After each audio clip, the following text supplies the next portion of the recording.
ஓம் அகிலாண்டேஸ்வரியே போற்றி, அகிலத்தை ஆள்பவளே போற்றி போற்றி. நல்லதே நினைப்போம், நல்லதே விதைப்போம். அம்மன் அருள்வாக்கு குழந்தைகளுக்கு இந்த அம்மன் தாயின் ஆசீர்வாதங்கள் எப்பொழுதுமே முழுமையாக கிடைக்கும். அன்பு பிள்ளையே, இன்று உன்னுடைய தாயானவள் உன் வாழ்க்கையை மீட்டெடுத்து உன் கைகளில் கொடுக்க வந்திருக்கின்றேன்.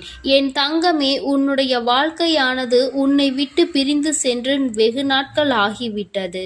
என் பிள்ளை, நீயோ கண்ணீரில் அங்கு தத்தளித்து கொண்டிருக்கின்றாய்.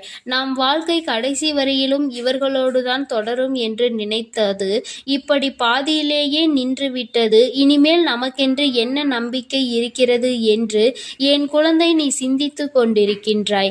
என் தங்கமே, இப்பொழுது அந்த உறவு தான் சிக்கிய மாய வலையில் இருந்து மீண்டு வர தொடங்கிவிட்டார். என் குழந்தையே, உன் வாழ்க்கையை மீட்டெடுத்து அங்கு உன் கைகளில் நான் ஒப்படைப்பதற்காக இப்பொழுது வந்திருக்கின்றேன். என் குழந்தைக்கு மனதிற்கு சந்தோஷத்தை கொடுக்க வேண்டும் என்றுதான் உன் அம்மா நானும் ஆசைப்பட்டு இப்பொழுது வந்திருக்கின்றேன்.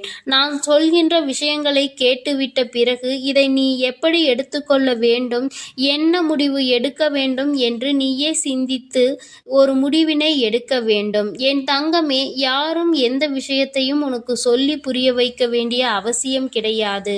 இந்த வாழ்க்கை உனக்கு இத்தனை நாட்களும் கற்றுக் கொடுத்த பாடங்களில் இருந்து எத்தனையோ அனுபவங்களை தெரிந்து கொண்டு விட்டாய். நிச்சயமாக நீ தெரிந்து கொண்ட ஒவ்வொரு விஷயங்களும் உன்னை எந்த அளவிற்கு பக்குவப்படுத்தி இருக்கிறது என்று ஒரு முறை நீ சிந்தித்தால் அம்மா சொல்கின்ற விஷயங்கள் எல்லாமே உனக்கு தெளிவாக புரியும். என் தங்கமே, உன் வாழ்க்கையை பற்றிய பயம் உனக்கு அதிகமாக இருந்து கொண்டிருக்கிறது. ஒருவரை சார்ந்து வாழ்ந்ததனால்தான் இன்று அந்த உறவு உன்னை விட்டு பிரிந்து செல்லும் பொழுது உன்னால் அதனை ஏற்றுக்கொள்ளவும் முடியவில்லை. தனியாக நின்று இந்த வாழ்க்கையை உன்னால் சமாளிக்கவும் முடியவில்லை. பிரச்சனைகள் தொடர்ந்து வந்து கொண்டே இருப்பதால் இந்த வாழ்க்கையில் என் பிள்ளை நீ தவித்து நின்று கொண்டிருக்கின்றாய். உன்னுடைய தவிப்பு அடங்குவதற்கு முன்பாகவே இன்று இந்த தாயானவள் உனக்கான அந்த உறவை மீட்டு மீண்டும் உன்னிடத்தில் ஒப்படைக்க வந்திருக்கின்றேன். அதற்கான நல்ல வாக்கினை கொண்டு என் தங்கமே நான் வந்திருக்கின்றேன். அதனால் இந்த பதிவினை முழுமையாக கேள். என் தங்கமே, உன்னை விட்டு பிரிந்து சென்ற உறவு எங்கே சென்றது, அங்கே அவர்களுக்கு என்ன நேர்ந்தது என்பதையும் முழுமையாக நீ தெரிந்து கொள்ள வேண்டும். ஏனென்றால் இந்த வாழ்க்கையில் அவர்கள் கற்று தேர்ந்த சில விஷயங்களை நீ தெரிந்து கொள்ள வேண்டும் அல்லவா? ஒரு உறவு உன்னை இந்த அளவிற்கு காயப்படுத்தி உன்னை தத்தளிக்க விட்டு சென்றிருக்கிறது என்றால் இதனால் என்ன பலன் கிடைத்தது, என்ன லாபத்திற்காக அல்லது எந்த மன நிம்மதிக்காக அவர்கள் விட்டு சென்றார்கள் என்பதனை நீ தெரிந்து கொள்ள வேண்டும் அல்லவா? என் தங்கமே, இந்த சூழ்நிலையில் நிச்சயமாக என் குழந்தை நீ அதை தெரிந்து கொண்டால் உன்னுடைய மனதிற்கு நிச்சயமாக மிகப்பெரிய தெளிவு கிடைக்கும். என் பிள்ளையே, மனதளவில் எந்த ஒரு விஷயத்திற்காக இத்தனை நாள் நீ கலங்கி நின்றாயோ அந்த விஷயத்திற்கான மிகப்பெரிய தெளிவினை இந்த தாயானவள் இன்று உனக்கு கொடுக்க போகின்றேன். காரணம் என்னவென்றால் உண்மை தெரியாமல் உறவை நினைத்து வருந்தி கொண்டிருக்கிறாய். அதைதான் இன்று அம்மா உனக்கு தெரிய வைக்க முயற்சி செய்கின்றேன். என் தங்கமே, நீ நம்பிய உறவானது தேடி சென்றது இன்னொரு உறவை.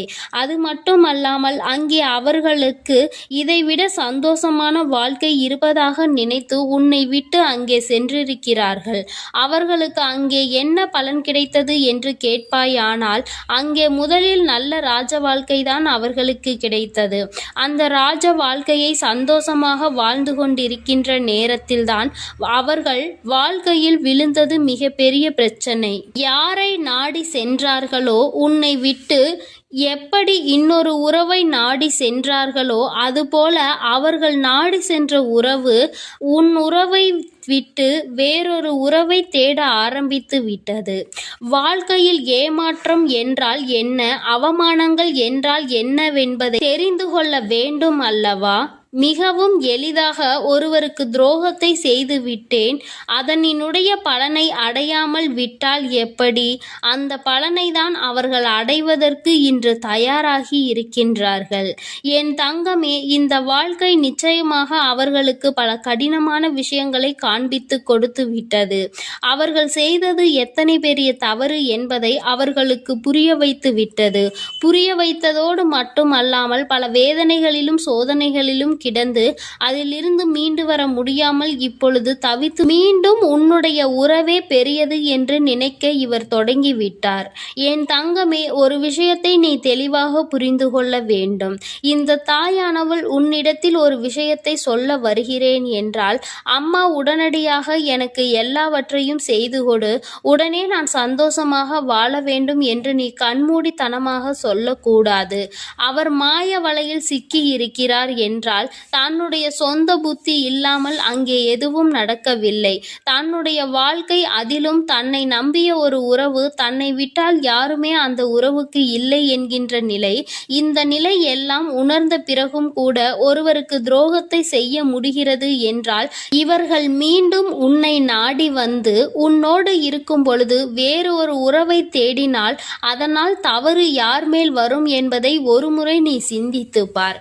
உண்மையான அன்பிற்கு துரோகத்தை செய்ய நினைத்தவர்கள் நாளை எந்த விஷயத்தையும் உனக்கு செய்ய துணிவார்கள் என்பதை நீ மறந்து விடாதே.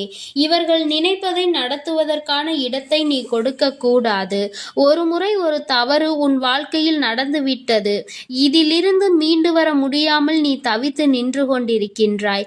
என் தங்கமே, அப்பேற்பட்ட சூழ்நிலையில் அதே உறவு மீண்டும் ஒன்றை சொன்னால் அதை நம்புவதற்கு நீ முட்டாளாக இருந்து விடாதே. மாய வலையில் இருந்து மீண்டும் பேசுவதற்கு அவர்களுக்கு சுயமாக வேறு காரணங்கள் வரத்தான் செய்யும். ஒருவர் வாழ்க்கையை கெடுத்து இன்னொருவருக்கு சந்தோஷத்தை கொடுக்க நினைக்கின்ற உறவுகள் தன்னுடைய சுயநலத்தை மட்டுமே முன்னெடுத்து வைக்கின்றார்கள். உறவுகள் ஒரு நாளும் வாழ்க்கையில் உனக்கு தேவை கிடையாது என்பதை முதலில் நீ புரிந்து கொள். என் தங்கமே, நீ ஒவ்வொரு நாளும் இதனால் அழுது அழுது எந்த அளவிற்கு என் தங்கமே இந்த தாயானவள் முன் நீ புலம்பிக் கொண்டிருந்தாய் என்பதை ஒரு நிமிடம் சிந்தித்து பார்.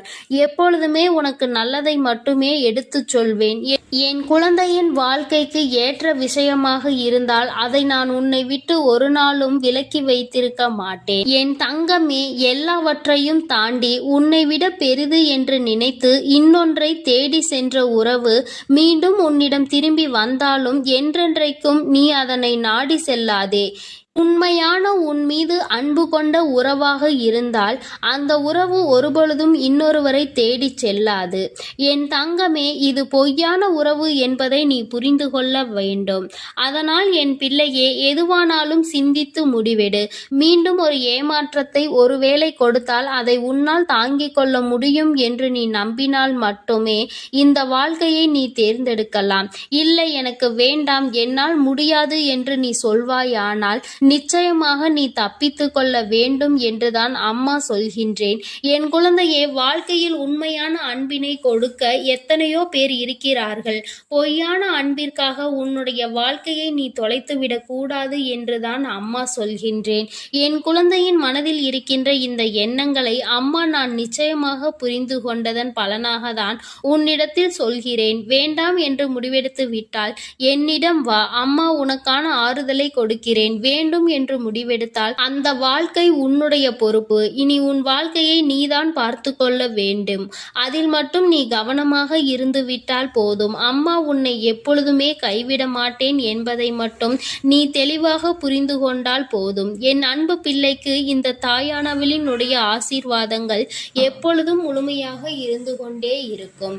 என் தங்கமே, அதனால் நீ எதற்காகவும் கலங்காதே, எதை நினைத்தும் வருந்தாதே. நீ நல்லதையே நினைத்தால் உன் வாழ்வில் எல்லாம் உனக்கு நல்லதாக மட்டுமே நடக்கும்.